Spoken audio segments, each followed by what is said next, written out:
नमस्कार, आभार, अभिनंदन, स्वागत आप सभी का। हेलो मनी नाइन, मेरा सवाल है मैं हूं विपुल सिंह और हफ्ते का आखिरी कारोबारी दिन और कहीं ना कहीं बाजार में अभी लोग जो है वो मुनाफा वसूलने के मूड में दिखाई दे रहे हैं। 3 दिनों के बाद जो है कल रिकवरी आई थी और आज फिर वही एक तरीके से प्रॉफिट बुकिंग का माहौल जो है वो बनता हुआ दिखाई दे रहा है। आज के बाजार की बात करें तो 21,705, जी हाँ, ये निफ्टी का स्तर था जिस पे निफ्टी खुला था। उसके बाद से हमने देखा 21,750 तक के स्तर देखने को मिले, लेकिन फिर ऊपरी स्तरों से एक बार फिर से प्रॉफिट बुकिंग हावी हुई और 21,665 ये इंट्राडे लो निफ्टी ने टच किया है और उससे थोड़ा ऊपर अब हम देख रहे हैं 21,684 ये मौजूदा स्तर देखने को मिल रहा है। अभी भी निफ्टी हालांकि हरे निशान में है, 26 अंकों की बढ़त है, ऊपरी स्तरों से जरूर लुढ़कता हुआ दिखाई दे रहा है। एडवांस डिक्लाइन रेशियो की बात करें तो 1,375 ऐसे शेयर हैं इस समय एनएससी पर जो कि बढ़त के साथ कामकाज कर रहे हैं। वहीं 1,032 शेयरों के अंदर हम देख रहे हैं कि गिरावट देखने को मिल रही है। और आज माफ़ कीजिएगा, जिन शेयरों में, जिन सेक्टर्स में हम दबाव देख रहे हैं उनमें हम देख रहे हैं कि आज अच्छा खासा दबाव जो है उन शेयरों में, उन सेक्टर्स में देखने को मिल रहा है जहां पिछले कुछ दिनों में थोड़ी बढ़त देखने को मिली थी।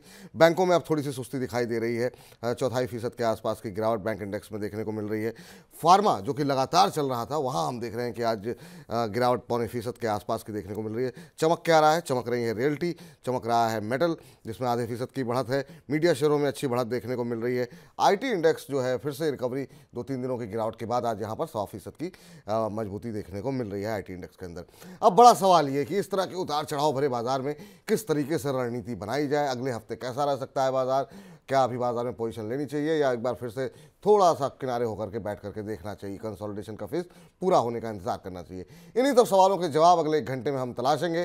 साथ ही साथ बजिंग स्टॉक्स में जानेंगे कि क्या इस समय खबरों वाले शेयरों में क्या एक्शन हो रहा है और आपका रिएक्शन क्या होना चाहिए। इसके अलावा एक खास सेगमेंट आज हम लेकर के आएंगे ब्रोकर्स के रडार पर। जी हाँ, ब्रोकर्स किसको पसंद कर रहे हैं, कौन से शेयर वो हैं और क्यों पसंद कर रहे हैं ये भी बताएंगे आपको। और आखिरी में चुन चुन के का सेगमेंट तो होगा ही।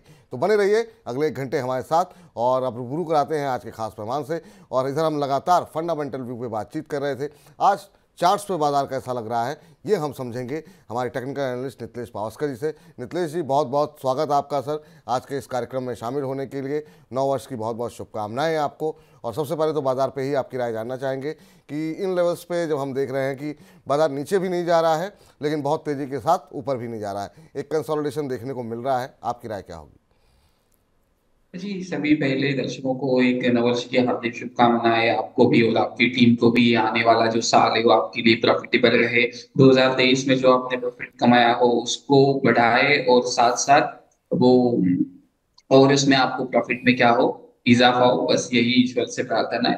तो देखो मार्केट का कैसे है कि मार्केट ऊपरी लेवल के ऊपर अगर हम लोग देखेंगे तो 21,780, 21,800 एक इंपॉर्टेंट हर्डल है। यहाँ पे मार्केट बार बार जाके रेजिस्टेंस फेस कर रहा है। तो यहाँ पे आपको क्या करना चाहिए कि हायर लेवल के ऊपर प्रॉफिट बुकिंग की तरफ ध्यान रखना चाहिए। आज में मैंने कुछ चैनल्स के ऊपर और मेरे पर्सनल फ्रेंड्स को भी पोजीशंस ऊपर के साइड में एक शॉर्ट का पोजीशंस इनिशिएट करवाया है 740 के आसपास। और 780 हमारा उसके लिए स्टॉप लॉस होगा। 780 अगर ये ब्रेकआउट कर देता है तो फिर हम लोग 21,900 से लेके 22,000 ये लेवल तक क्या कर सकते हैं, चल सकते हैं। 22,000 पार होने के बाद यहाँ पे नॉन स्टॉप रैली हमें देखने को मिल सकती है। तो यहाँ पे ध्यान रखना चाहिए जब तक 21,770, 21,800 ये लेवल्स को क्रॉस नहीं करता है बाजार, तब तक कोई भी लॉन्ग साइड का ट्रेड अभी के लिए प्लान ना करे। बैंक निफ्टी में जो हर्डल्स हम लोगों ने बात किया था 48,400 के आसपास, वही से मार्केट में एक बिकवाली हमें देखने को मिल रहा है। तो अभी बैंक निफ्टी पे जो सपोर्ट है वो 48,000 का है। 48,000 ब्रेक होने के बाद 47,500 एक मेक और ब्रेक लेवल है। ये अगर ब्रेक डाउन हो जाता है तो थोड़ा सा पैनिक और बढ़ सकता है, लेकिन 47,500 जब तक ब्रेक नहीं होता है तब तक जो भी थोड़ा सा मीडियम अवधि के निवेशक है उनको डरने की जरूरत नहीं। लेकिन 47,500 अगर ये ब्रेक डाउन कर देता है तो आने वाले समय में 46,200 से लेके 46,000 ये नंबर्स भी हमें देखने को मिल सकता है। तो जब तक 47,500 होल्ड है तब तक अपने लॉन्ग्स को क्या कर सकते हो, जो भी मीडियम अवधि के निवेशक है तो वो होल्ड कर सकते हैं। लेकिन 48,000 आज अगर ब्रेक डाउन हो जाता है तो ट्यूसडे तक हम लोग एक बार के लिए 47,500 नंबर्स देख सकते हैं। तो ओवरऑल जो मार्केट का व्यू है एक ब्रॉडर रेंज में खड़ा है मार्केट। नीचे में अगर निफ्टी में सपोर्ट की बात करें तो 21,500 से लेके 21,600 एक इंपॉर्टेंट सपोर्ट है। इसको अगर वॉयलेट कर देता है बाजार तो ही इसमें पैनिक देखने को मिल सकता है। लेकिन 21,500 जो भी लॉन्ग है वहां पे आपका क्या होना चाहिए, स्ट्रिक्टली स्टॉप लॉस होना चाहिए, जो भी लोगों ने लोअर लेवल से बाई किया है। 21,500 का एक स्टॉप लॉस लगा करके आप जो है स्ट्रेटजी बना सकते हैं, ये फिलहाल पावस्कर साहब का मानना है। इस बीच स्वाति सुतार जी कह रही हैं आवाज़ थोड़ा बढ़ाइए। मैम अपनी तरफ से तो पूरी ताकत लगा रहे हैं, अब हो सकता है कि शायद कुछ तकनीकी दिक्कत हो, लेकिन आवाज़ तो पूरी तरीके से हम कोशिश यही रखते हैं कि आवाज़ बढ़ा करके ही बात की जाए। चलिए, बहुत सारे दर्शक का जो है कार्यक्रम शुरू होने से पहले ही हमारे साथ अपना प्रश्न भेज देते हैं, और स्वप्ना रेड्डी जी का पहला सवाल लेते हैं। और स्वप्ना जी कह रही हैं कि 150 शेयर इन्होंने लिए हुए हैं RVNL के 191.50 के भाव पर, कहाँ पे एवरेज करना चाहिए?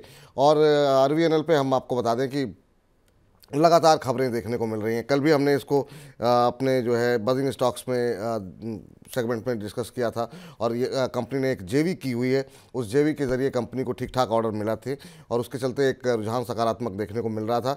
एवरेज करना चाह रही हैं, 191 पे लिए हैं, थोड़ा सा ऊपर की आपकी खरीद जरूर है यहाँ पर स्वप्ना जी, और अभी 184 185 का भाव देखने को मिल रहा है। पिछले एक महीने में करीब 8-9% बढ़ा है, और पिछले 6 महीने में 48% से ज़्यादा का रिटर्न दे चुका है शेयर। तो निश्चित रूप से जब आप इतने ऊपर लेंगे तो थोड़ा सा वेट तो करना पड़ेगा। एवरेज करना चाह रही हैं सर नितलेश जी, स्वप्ना जी, किन लेवल्स पे इनको एवरेज करना चाहिए? देखो, मैं इनको राय नहीं दूंगा एवरेज करने की। अगर ये ऊपर के साइड में 190 अगर ब्रेकआउट कर देता है, तो फिर आप 180 के स्टॉप लॉस के साथ बने रह सकते हैं। 180 जो भी है आपके लिए स्टॉप लॉस होना चाहिए। अगर हम लोग यहाँ पे देखेंगे तो 20 तारीख को जो फॉल आया था, उसी हाई को मार्केट ने जस्ट एक फ्लिक करके फिर से मार्केट लोअर रेंज के ऊपर ट्रेड कर रहा है।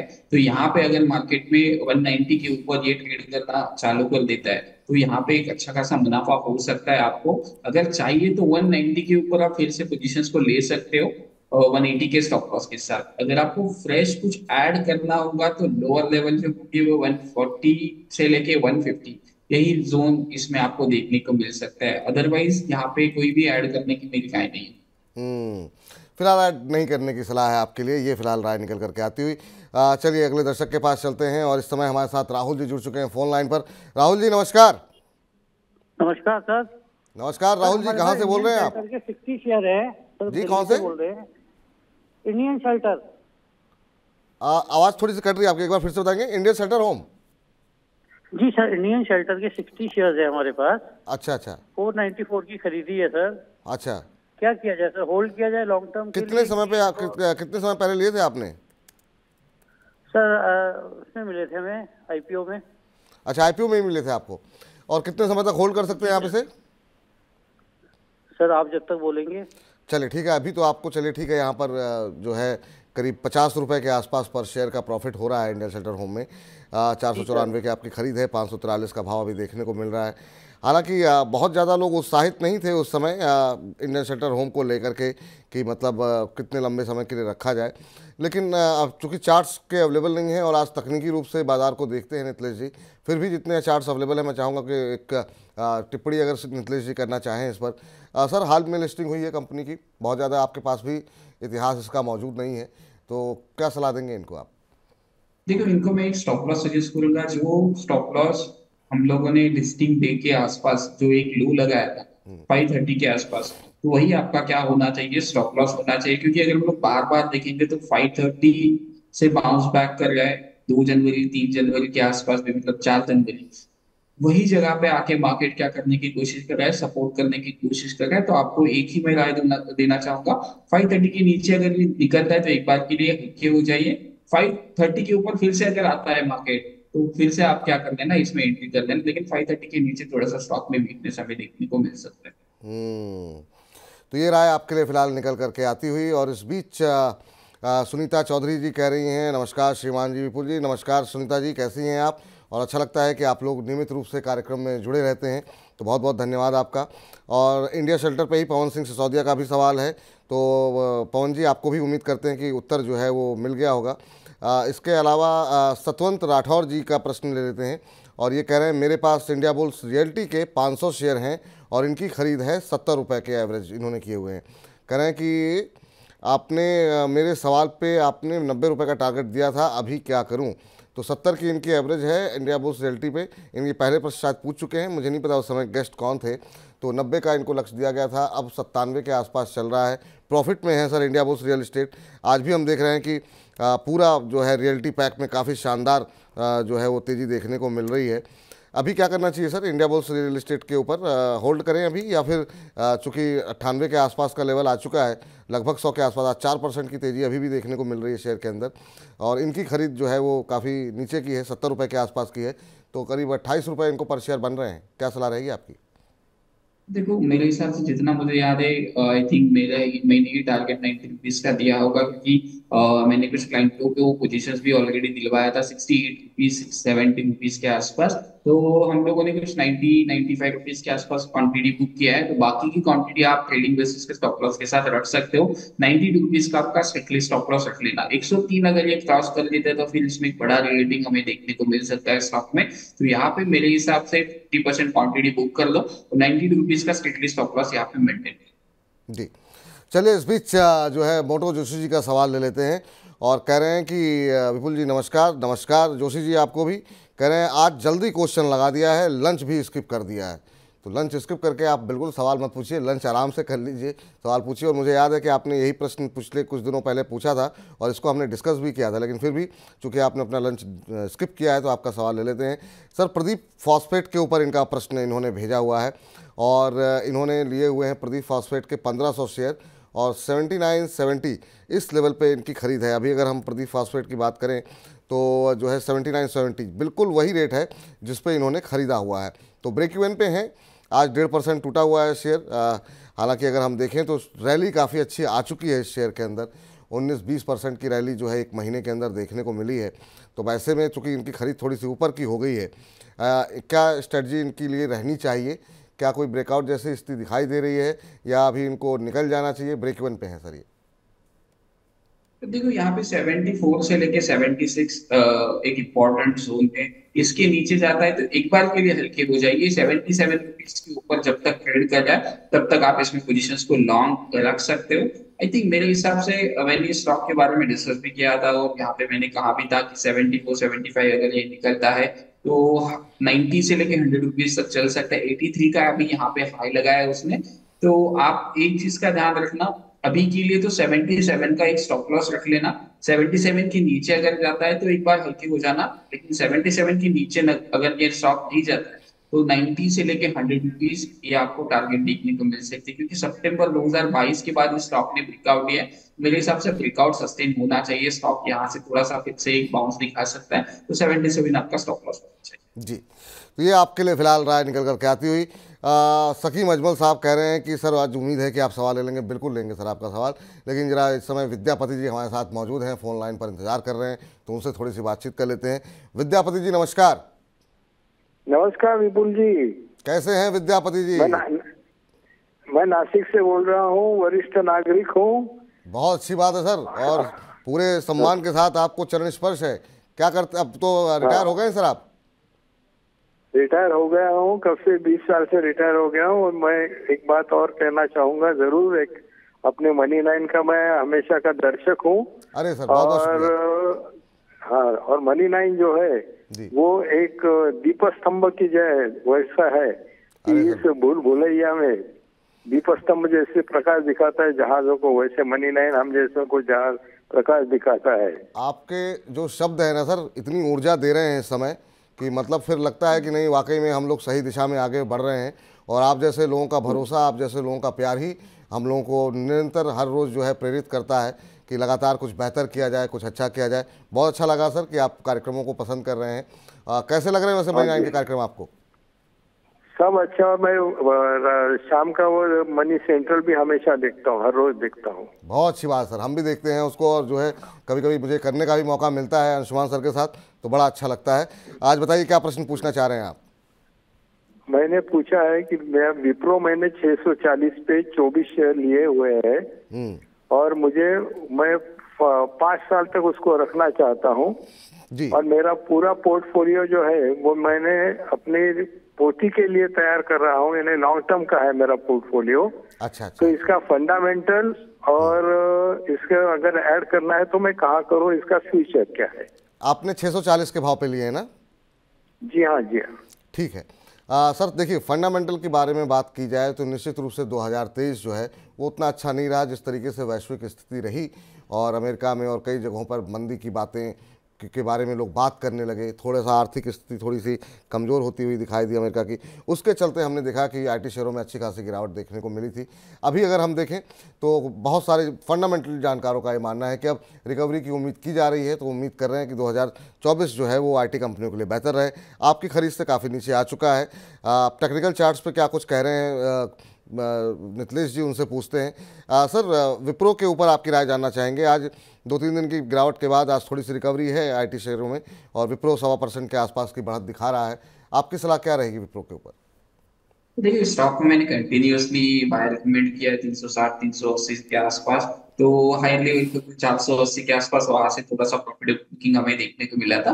लेकिन 2024 के लिए जो मेरा फेवरेट स्टॉक है उसमें मैंने विप्रो को भी कंसिडर किया है। 380 से लेके 420 एक उसके लिए एक्युमुलेशन जोन होगा, यहाँ पे आप स्टॉक को ले सकते हो। 360 आपको क्या रखना चाहिए, स्टॉप लॉस रखना चाहिए मेरे हिसाब से। एक बार के लिए स्टॉक 520 550 अगर ये क्रॉस कर देता है तो यहाँ से एक अच्छा खासा ब्रेकआउट हमें देखने को मिल सकता है। क्योंकि ये स्टॉक जो है वो काफी स्लो मूवर है और यहाँ पे ज्यादा पैसा नहीं बनता है। पहले बना है लेकिन अभी के लिए आपको क्या करना पड़ेगा, वेट करना पड़ेगा। तो 420 के आसपास दीप मिलता है तो थोड़ा सा आप इसमें पोजीशन को क्या कर सकते हो, ऐड कर सकते हो। 360 आपका क्या होना चाहिए, स्टॉप लॉस होना चाहिए। अगर किस कारण से मार्केट में बड़ा पैनिक आता है तो 380 आपके लिए क्या होना चाहिए, नेक्स्ट पड़ाव होना चाहिए कि वहां पे थोड़ा सा क्वांटिटी आप ऐड कर सकते हो। मेरे हिसाब से आपको भाव आपका मिल सकता है आने वाले कुछ सालों में, लेकिन 360 आपके लिए स्ट्रिक्टली स्टॉप लॉस को फॉलो करना चाहिए। जी, तो ये राय आपके लिए निकल करके आती हुई। और चलिए जरा अजमल साहब की पहले जो शिकायत है उसको दूर कर देते हैं। और इस बीच 100 से ज़्यादा लोग हमको लाइव इस समय देख रहे हैं, तो आप सभी से निवेदन है कि अगर आप भी को जो है अपने मित्रों, अपने परिवारजनों को, तमाम जो ग्रुप बने रहते हैं वहाँ पे आप इसको भेजें ताकि ज़्यादा से ज़्यादा लोगों तक हमारे कार्यक्रम की पहुँच बढ़ सके और ज़्यादा से ज़्यादा लोग, दर्शक जो है वो इस कार्यक्रम के साथ जुड़ सकें। तो आप लोगों में से जो लोग भी इसको आगे फॉरवर्ड करना चाहें कर सकते हैं। इस बीच शकीम अजमल साहब कह रहे हैं कि HDFC बैंक के शेयर इन्होंने लिए हुए हैं सर, 1504 की खरीद है इनकी। कह रहे हैं कि क्या अभी एवरेज कर सकते हैं? 1504 पे इन्होंने लिए हुए हैं और अभी का जो भाव देखने को मिल रहा है HDFC बैंक का वो है 1669 रुपये के आसपास की का स्तर देखने को मिल रहा है। 1.25% के आसपास की गिरावट यहाँ पर देखने को मिल रही है। और अब ये जानना चाहते हैं क्या एवरेज करें? 1504 की खरीद है, अब 1669 पे एवरेज करना क्या सही रहेगा सर? क्या सलाह रहेगी आपकी? जी, यहाँ पे मैं थोड़ा सा अवॉइड करना चाहूंगा HDFC बैंक में एवरेज करने के लिए। देखो, आपने यहाँ पे लोअर लेवल से अच्छे खासे ऊपर की साइड में हाइस को देखा है, लेकिन ये एवरेज करने के लिए आपका बेस्ट प्राइस नहीं है। तो HDFC बैंक हो गया या फिर रिलायंस हो गया, इन स्टॉक को ब्रेकआउट के ऊपर ना लेना अच्छा होता है। इनको हमेशा सपोर्ट एरिया के आसपास लेना अच्छा होता है। तो यहाँ पे अगर हम लोग देखेंगे तो एक सपोर्ट तो है 1650 के आसपास का, लेकिन अगर ये सपोर्ट ब्रेक डाउन हो जाता है तो सीधा सीधा हम लोग यहाँ पे 1580 के लेवल्स के आसपास देख सकते हैं। तो मैं यहाँ पे एक चीज कहना चाहूंगा कि जो भी आपके पास क्वांटिटी है वो 1650 या फिर 1640 के स्टॉप लॉस के साथ होल्ड करे। अगर एक बार के लिए फिर से ये 1700 निकाल देता है तो फिर ये बड़ा इसमें रेटिंग देखने को मिल सकता है। तो अभी के लिए एवरेज ना करें, जो भी क्वांटिटी है उसको आप स्टॉप लॉस लगा के होल्ड कर सकते हो 1640 के साथ। जी, चलिए ये फिलहाल राय आपके लिए निकल करके आती हुई। अब जरा दीपेश जी से बातचीत कर लेते हैं। दीपेश जी नमस्कार। नमस्कार। कैसे हैं दीपेश जी आप? बिल्कुल बढ़िया, आप बताएं आप कैसे हैं? सर्दी वर्दी है? थोड़ी बहुत जो मौसम में परिवर्तन है उसका असर थोड़ा सा दिखाई दे रहा है, तो हल्की फुल्की सर्दी लगी हुई है, लेकिन कोई बात नहीं। आप बताइए कहाँ से बोल रहे हैं? मैं अहमदाबाद गुजरात से बोल रहा हूँ। अच्छा, बहुत अच्छी बात है। और सभी स्टॉक्स देख रहा हूँ कि ओवर वैल्यूड हो चुके हैं, लेकिन इसके अलावा मेरे पास एक नजर में है ट्राइडेंट। कौन सा जो मुझे ओवर वैल्यूड नहीं लग रहा है, TRIDE ट्राइडेंट। अच्छा, ट्राइडेंट, अच्छा, ठीक है। हाँ, उसमें मैं फ्रेश इन्वेस्टमेंट के लिए मैंने कॉल किया था। अच्छा। क्या इस लेवल पे एंट्री की जा सकती है? बिल्कुल पूछते हैं। और आज जो है चूंकि ऑलरेडी काफ़ी रैली आ चुकी है, 6.5% ऊपर है आज और करीब 41 रुपये के आसपास चल रहा है। अभी इस लेवल पे लेना चाहिए कि नहीं लेना चाहिए, वो जरा हम एक बार अपने एक्सपर्ट से पूछते हैं। सर, एक महीने के अंदर करीब 12-12.25% की रैली आ चुकी है। जैसा ही कह रहे हैं कि जिस तरीके की बहुत सारे शेयर ऐसे हुए हैं कि 6-6 महीने में डबल हुए हैं, यहाँ पर 20-22% की रैली देखने को मिली है पिछले 6 महीने में।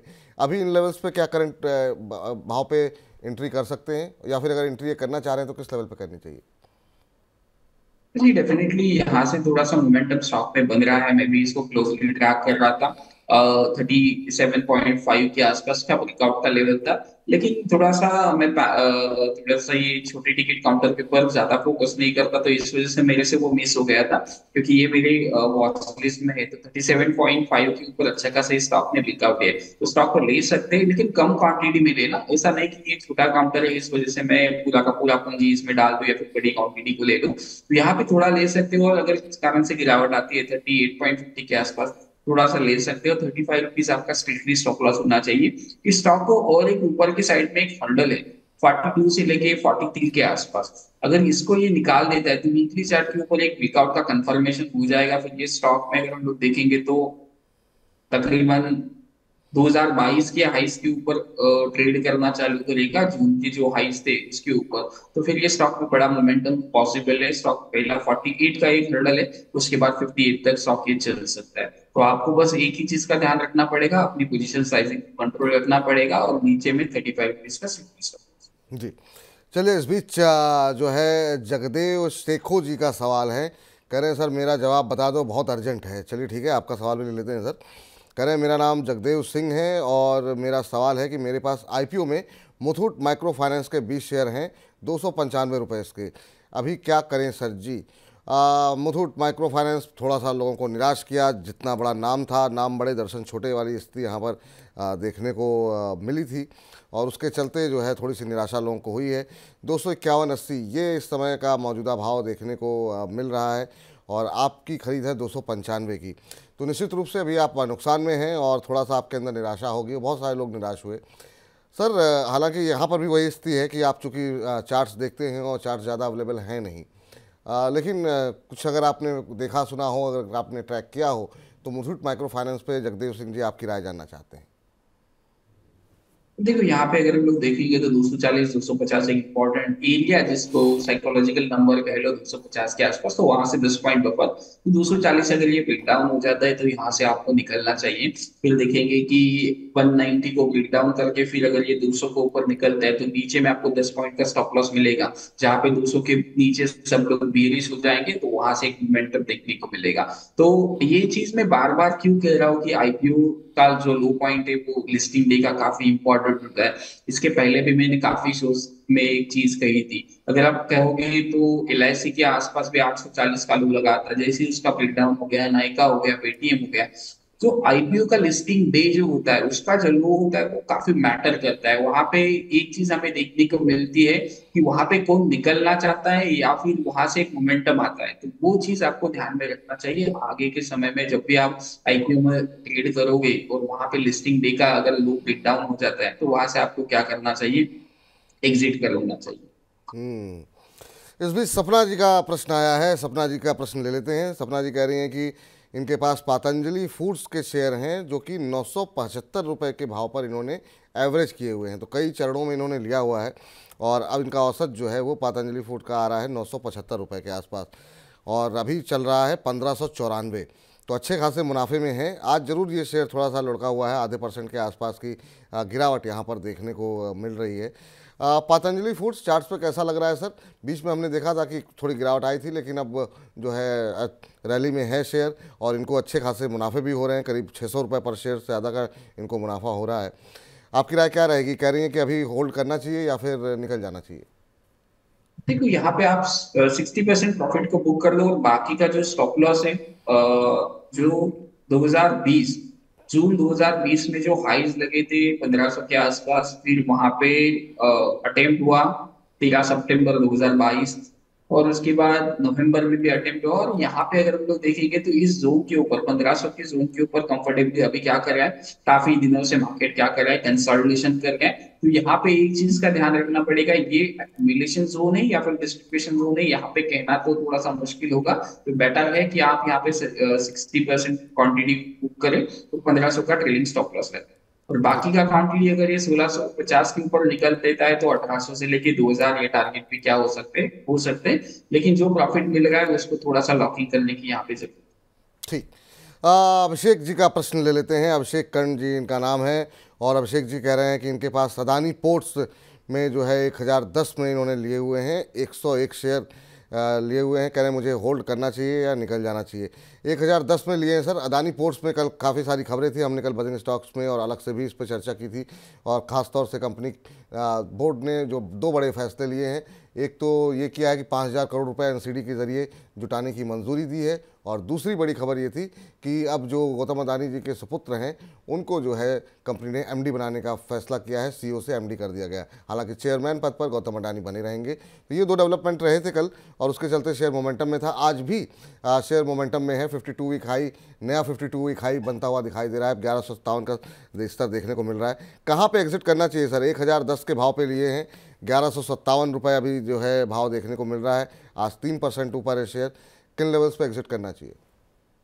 देखो, पहले तो मैं अडानी ग्रुप के ऊपर हाथ नहीं लगा था, लेकिन बीच में मैंने एक चीज नोटिस करवाया था कि अडानी पोर्ट में 880 ये लेवल का ब्रेकआउट आता है तो अच्छा खासा ब्रेकआउट हमें देखने को मिलेगा। अडानी एंटरप्राइज में 2700 का लेवल, वहां से ब्रेकआउट देखने को मिलेगा। अडानी ग्रीन जो होगा 1000 के ऊपर अच्छा खासा चलेगा। तो अभी मेरे हिसाब से ये स्टॉक का चलने का समय है। तो यहाँ पे आप चाहिए तो 1120 रुपए के ट्रेडिंग बेसिस का स्टॉप लॉस लगा सकते हो आवरली बेसिस के ऊपर। तो इसको चलने दीजिए, जितना चल रहा है उतना चलने दीजिए। अभी इसके लिए टारगेट का चेस मत करो। यहाँ से मोमेंटम आएगा तो ये स्टॉक 1500 भी चल सकता है, क्योंकि जितना बड़ा इस स्टॉक ने कंसोलिडेशन किया है, अभी एक फ्रेश मोमेंटम स्टार्ट हुआ है और आपकी प्राइस वो 1000 रुपए के आसपास है। तो अभी भी आप मोटामोटी मुनाफे में चल रहे हो। तो 1120 रुपए का स्टॉप लॉस ट्रेल करके रखो। यहाँ से जो भी मिलेगा वो बोनस समझ के आप रख सकते हो। जी चलिए, तो अदानी पोर्ट पे तो सर आपने राय दे दी है। स्वीटी जी जानना चाह रही थी अदानी पोर्ट और अदानी ग्रीन पर। तो पोर्ट के साथ साथ अगर ग्रीन पर, चूंकि अदानी पे चर्चा चली रही है, तो अदानी ग्रीन पर भी अगर आप अपनी राय दे पाएँ, क्योंकि इन सब में जो है अभी हाल में जो सुप्रीम कोर्ट के फैसले आए उसके बाद से अच्छी खासी रैली देखने को मिली है। देखो, इसमें अगर हम लोग बात करेंगे तो ये अभी तक अपना जो ब्रेकडाउन वाला एरिया है, उस एक ब्रेकडाउन एरिया के ऊपर अभी तक ट्रेड नहीं कर रहा है, जो 1780 से 1800 ये लेवल के ऊपर है। अगर इसके ऊपर निकलेगा तो इसमें एक फ्रेश मोमेंटम स्टार्ट होगा। फिर ये स्टॉक 300 से लेके 2130 ये लेवल तक क्या हो सकता है, चल सकता है। मतलब 2050 के आसपास आप पहला टारगेट क्या कर लो, मान के चलो कि जो ब्रेकडाउन हुआ था उसी जगह पे जाके बार बार मार्केट क्या कर रहा है, कंसोलिडेशन कर रहा है और वहां से बाउंस नीचे के साइड पे रिट्रेसमेंट दिखा रहा है। तो एक बार के लिए 1750 अगर ये क्रॉस कर लेता है तो फिर एक अपसाइड मोमेंटम पॉसिबल है 1680 का आपका स्टॉप लॉस। जी, चूँकि चर्चा चल रही है और उसके बाद से लाइव पे हमारे जो कमेंट्स की संख्या जो है वो लगातार बढ़ती जा रही है अदानी समूह को लेकर के। तो एक और सवाल ले लेते हैं विनोद जी का। विनोद डोलैया जी हैं और ये कह रहे हैं अदानी पावर 545 पर ले रखा है इन्होंने, विनोद जी ने, और 145 शेयर इनके पास हैं। कह रहे हैं कि अभी होल्ड करना चाहिए या फिर निकल जाना चाहिए। तो अदानी पावर में हमने देखा कि जो है अपर सर्किट लगता हुआ बीच में लगातार दिखाई दिया था 2 दिन। अभी क्या करना चाहिए सर? आज हम देख रहे हैं 554 के आसपास सभी जो शेयर है वो ट्रेड कर रहा है, और इनकी जो खरीद है विनोद जी की वो है 545 रुपये की। तो प्रॉफिट में है, एग्जिट कहाँ करना चाहिए? ठीक है, रख सकते हैं पोजीशंस को। अगर हम लोग देखेंगे तो एक स्टॉप लॉस में यहाँ पे रखना चाहूंगा 540 के आसपास का। मतलब इनकी जो बाइंग प्राइस है उससे एक 5 रुपए नीचे का स्टॉप लॉस। अगर स्टॉक में अगर एक झटका ऊपर के साइड में दिखाता है तो 580 रुपीज तक ये स्टॉक चल सकता है। इस स्टॉक में मैं गलत हुआ, मैंने स्टॉक में 3 रुपीज का एक स्टॉप लॉस दिया था और मार्केट ने एक पानी किलो लगाया था 90 रुपीज के आसपास का, और वही से शूटअप स्टॉक ने किया था। और किसी व्यूअर ने एक स्टॉक पूछा था, तब ये स्टॉक 320 रुपए के आसपास ये ट्रेड कर रहा था।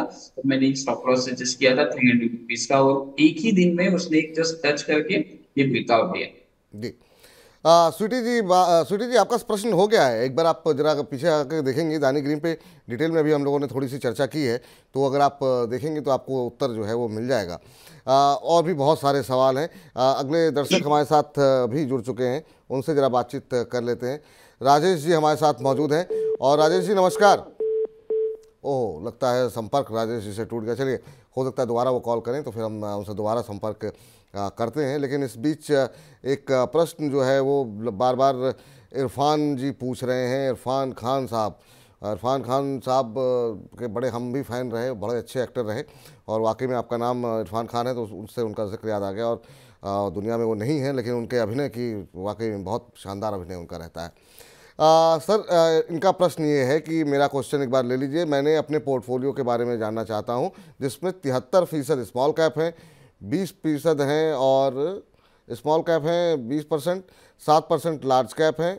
अब मिड कैप इन्होंने 73% ले रखे हैं। कह रहे हैं 6 महीने से इन्वेस्टेड हूँ, 50% अभी मेरा पोर्टफोलियो अब है। 2024 का ओपिनियन क्या है? हालांकि सर ऐसे जज करना थोड़ा सा मुश्किल होगा। अब आपने कौन से शेयर ले रखे हैं वो ज़्यादा महत्वपूर्ण होता है, क्योंकि मिड कैप अगर आप म्यूचुअल फंड में निवेश कर रहे हैं तब तो ठीक है कि आपने कौन सा पोर्टफोलियो आपने रखा है, आपने स्मॉल कैप में निवेश किया है कि नहीं, लार्ज कैप में किया है कि नहीं। पर ऐसे ही स्मॉल कैप में भी बहुत सारे शेयर ऐसे हैं जो उठने का नाम नहीं ले रहे हैं और कुछ ऐसे शेयर ऐसे हैं जो कि रुकने का नाम नहीं ले रहे हैं।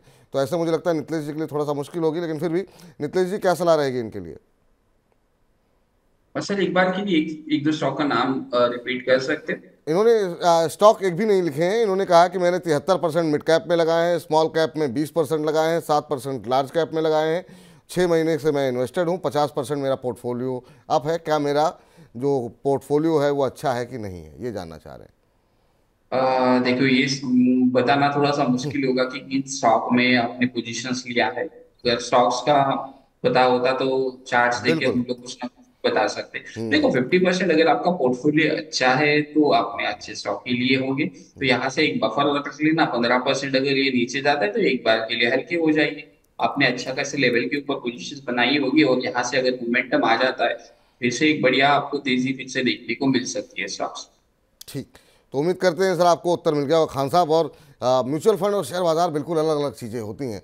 म्यूचुअल फंड को लेकर के अगर आपने ये सवाल किया होता कि मैंने एक फंड में, लार्ज कैप फंड में इतने लगाए हैं, मिड कैप फंड में इतने लगाए हैं, स्मॉल कैप में इतने लगाए हैं, तो उत्तर देना आसान था। शेयरों में स्मॉल कैप में पता नहीं कितने शेयर हैं, लार्ज कैप में इतने शेयर हैं। आपने कौन से सेक्टर को चुना है, कौन से शेयर को चुना है, क्या वो अच्छा है कि नहीं, जब तक आप शेयर नहीं बताएंगे तब तक उस पर जजमेंट दे पाना नीतीश जी के लिए थोड़ा सा मुश्किल होगा। चलिए अनमोल मिश्रा जी का प्रश्न ले लेते हैं। कह रहे हैं Vipul ji, thanks for bringing this show. बहुत बहुत धन्यवाद मिश्रा जी आपका अपना प्यार दिखाने के लिए।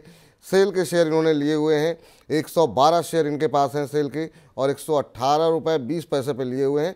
2 हफ्ते पहले इन्होंने लिए थे और उसी भाव पर जो है अभी भी ये शेयर जो है ऑलमोस्ट चलता हुआ 118 का भाव अभी जो है वो देखने को मिल रहा है और इन्होंने भी 118 रुपये 20 पैसे पे लिए थे।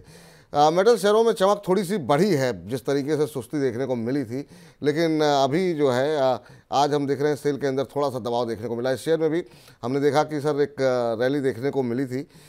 एक महीने के अंदर इस शेयर में 23-24% की रैली देखने को मिली है। ये ब्रेक इवन पे हैं, अभी यहाँ से कितने अपसाइड की उम्मीद कर सकते हैं सर?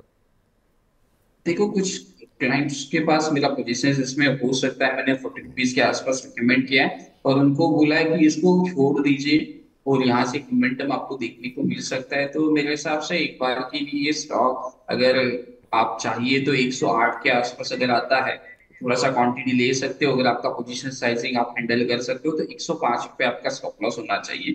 और एक बार के लिए 123 रुपए के ऊपर फिर से अगर ये सस्टेन कर देता है तो यहाँ से एक बड़ा मोमेंटम आपको स्टॉक को देखने में मिल सकता है। बस आपको अपनी पोजीशंस को हैंडल करना पड़ेगा और मेरे हिसाब से 123 के बाद इसमें एक फिर से एक फ्रेश मोमेंटम स्टार्ट।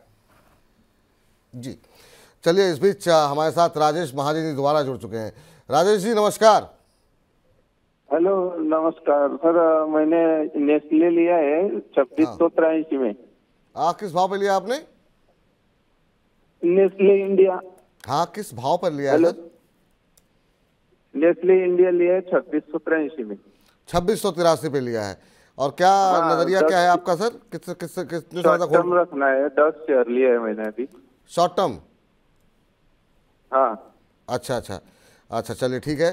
2683 की सर इनकी खरीद है और 2672 का भाव इस समय देखने को मिल रहा है नेस्ले इंडिया के शेयर में। और आज हम देख रहे हैं कि काफ़ी अच्छी तेज़ी यहाँ पर देखने को मिल रही है, 2672 के आसपास चल रहा है। क्या सलाह रहेगी? 2684 की इनकी खरीद है, शॉर्ट टर्म का नजरिया है सर? देखो नेस्ले में आई थिंक स्प्लिट हुआ होगा, उस वजह से ये भाव एडजस्ट होते हुए लग रहा है। मेरा जो व्यू है वो काफी बुलिश। मैंने 23,000 के आसपास भी कुछ लेवल्स सजेस्ट किए थे, यहाँ से एक मोमेंटम 26,000 तक ये चल सकता है। तो मेरे हिसाब से ये स्टॉक में आप चाहिए तो एक बार के लिए बने रह सकते हैं 2640। आपके लिए क्या होगा, स्टॉप लॉस होगा 2640 से लेके 2620। मतलब अगर मोटा मोटी अगर हम लोग कहेंगे तो वहां पे 26,200 और 26,400 वाला वो लेवल होगा, उस स्टॉप लॉस के साथ आप बने रह सकते हो। हम्म।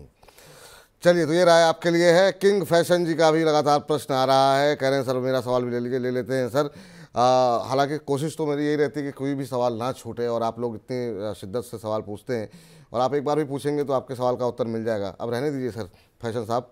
हिंदुस्तान यूनिलीवर के ऊपर इनका प्रश्न है, और हिंदुस्तान यूनिलीवर के इन्होंने शेयर ले रखे हैं।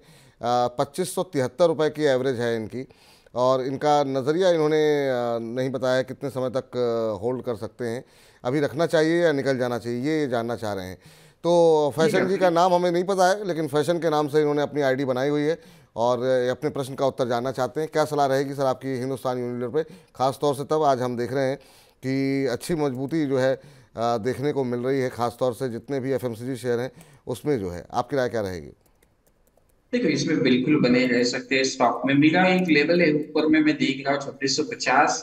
अगर ये क्रॉस कर देता है तो पहला एक बार के लिए हर्डल 2750 होगा। अगर ये 2750 के ऊपर निकलेगा तो ये 3,000 एकदम फास्ट से ये दिखा सकता है स्टॉक, क्योंकि 2500 के आसपास मैंने भी चैनल के ऊपर भी इस स्टॉक को रिकमेंड किया था, क्योंकि एक राउंड नंबर वाला एरिया था, और की रिट्रेसमेंट के हिसाब से भी एक बेस्ट बाइंग लेवल था। तो आप बिल्कुल बने रह सकते हैं। 2625 के आसपास आपने लिया है तो यहाँ से 2550 मतलब 20 पॉइंट का आपका रिस्क होगा, तो वहां पे आप अपने स्टॉप लॉस को क्या कर सकते हो, प्लेस कर सकते हो। 2650 अगर ये निकाल देता है तो यहाँ से एक मोमेंटम आपको देखने को मिल सकता है। देखो, अभी जो माहौल शिफ्ट होगा वो डिफेंसिव काउंटर में आपको देखने को मिलेगा, क्योंकि अभी वोलेटिलिटी की वजह से लोग स्मॉल कैप में जाना पसंद नहीं करेंगे या फिर मिड कैप में जाना पसंद नहीं करेंगे। लोगों को ठहराव चाहिए होगा, तो फार्मा या फिर एफएमसीजी इस स्टॉक में क्या करते हैं, जनरली वेट लिया जाता है। तो वहां पे आप, मेरे हिसाब से लग रहा है कि 2650 अगर ये निकाल देता है तो यहाँ से एक बढ़िया मोमेंटम आपको देखने को मिल सकता है। ठीक। प्रथा कुमार देव जी का प्रश्न आया है हमारे पास, कह रहे हैं मनी 9 के प्रोग्राम बहुत ही हेल्पफुल हैं। बहुत बहुत शुक्रिया प्रथा जी आपका, और कह रहे हैं thank you Vipul ji and money 9 team, बहुत बहुत शुक्रिया आपका कार्यक्रम देखने के लिए और नियमित रूप से बने रहने के लिए। कह रहे हैं मैं आपका शो रेगुलरली देखता हूं और अपने दोस्तों को रिकमेंड भी करता हूं। बहुत बहुत शुक्रिया सर, बहुत बहुत धन्यवाद, आभारी हैं आपके कि न सिर्फ आप देख रहे हैं बल्कि अपने मित्रों को भी रिकमेंड कर रहे हैं। तो बहुत बहुत धन्यवाद आपका। और आप जैसे दर्शक जो हैं वही ताकत है इस कार्यक्रम की, पूरे मनी 9 चैनल की। करंट टाटा पावर पे क्या करंट प्राइस पर लिया जा सकता है? टाटा पावर पे कल भी हमने काफ़ी डिटेल डिस्कशन किया था। आप कल का भी अगर आप हमारा कार्यक्रम देखेंगे तो आपको उत्तर मिल जाएगा। लेकिन फिर भी टाटा पावर में अच्छा मोमेंटम बना हुआ है, बहुत सारी खबरें यहाँ पर निकल करके आती हुई दिखाई दी हैं, और उसके चलते शेयर लगातार बढ़त दिखा रहा है। अभी 342 पे आ चुका है, तो एक रैली तो आ चुकी है। अब क्या अभी भी यहाँ पे लिया जा सकता है या गिरावट का वेट करना चाहिए, वो हम नितिश जी से पूछ लेते हैं। एक महीने में करीब करीब 22% शेयर चल चुका है, 6 महीने में 54% का रिटर्न। अभी टाटा पावर में क्या फ्रेश एंट्री की भी जगह बची है सर? डेफिनेटली नहीं, मेरे हिसाब से तो नहीं बची है, क्योंकि ऊपर में मुझे तो फंसना नहीं है और ना ही किसी को फंसाना है। यहाँ से चल भी सकता है स्टॉक, 400 भी चल सकता है, लेकिन ये लेवल के ऊपर रिस्क रिवॉर्ड रेशियो फेवर नहीं हो सकता। इस स्टॉक को मैंने 60, 80, 100 के आसपास भी रिकमेंड किया था। बीच में आपके शो में भी बोला था कि 237 अगर ये निकाल देता है तो 300 से लेके 330 ये लेवल्स भी हमें देखने को मिल सकते हैं। तो यहाँ पे थोड़ा सा प्रॉफिट बुकिंग की तरफ ध्यान देना मेरे लिए बेस्ट होगा, और उससे अच्छा है वो फ्रेश में इसमें कुछ लॉन्ग नहीं इनिशिएट करूंगा। अगर डीप मिलता है किस कारण से मार्केट में, तो ये बढ़िया स्टॉक है, यहाँ पे लिया जा सकता है। तो अभी के लिए थोड़ा सा अवॉइड करें, अपॉर्चुनिटी आपको दूसरी जगह पे मिल सकती है। ठीक है सर। और इस बीच जो है बजिंग स्टॉक पे चले, एक सवाल ले लेते हैं। हालांकि स्वीटी जी को मैंने बोला हुआ है कि आपका प्रश्न एक बार हम डिस्कस कर चुके हैं अदानी ग्रीन जो है, लेकिन सर ये 56 शेयर इन्होंने अदानी ग्रीन के लिए हुए हैं और कह रही हैं विपुल जी राम राम मेरा सवाल ले लीजिए। तो बिल्कुल आपका सवाल ले रहे हैं मैम, और आपके नाम के साथ लिया जा रहा है। 56 शेयर इन्होंने लिए हैं 1719 पे, 1719 रुपये पे अदानी ग्रीन के शेयर इन्होंने लिए हुए हैं। अब ये जानना चाहती हैं कि 3 महीने का इनका नज़रिया है, अभी इन्हें क्या करना चाहिए। तो क्या सलाह रहेगी आपकी स्वीटी राठौर जी के लिए, अभी इन्हें क्या करना चाहिए? ठीक है, डेफिनेटली स्टॉक में सेम व्यू होगा। 1750 अगर ये क्रॉस कर देता है तो ऊपर की साइड एक मोमेंटम देखेगा। 1680 आपका स्टॉप लॉस होगा, लेकिन अभी आपके बाइंग प्राइस के नीचे ट्रेड कर रहा है, तो अभी के लिए आप 2630 रुपए का एक स्टॉप लॉस मेंटेन करें और अपनी पोजीशंस को क्या कर सकते हो, होल्ड कर सकते हो। तो उम्मीद करते हैं स्वीटी जी अब आपकी नाराज़गी दूर हो गई होगी, आपके प्रश्न का उत्तर मिल गया। 1719 पे लिया गया आपने, जो स्टॉप लॉस बताया गया है उसका ध्यान रखते हुए आप होल्ड करें अभी फिलहाल, ये आपके लिए राय निकल करके आती हुई।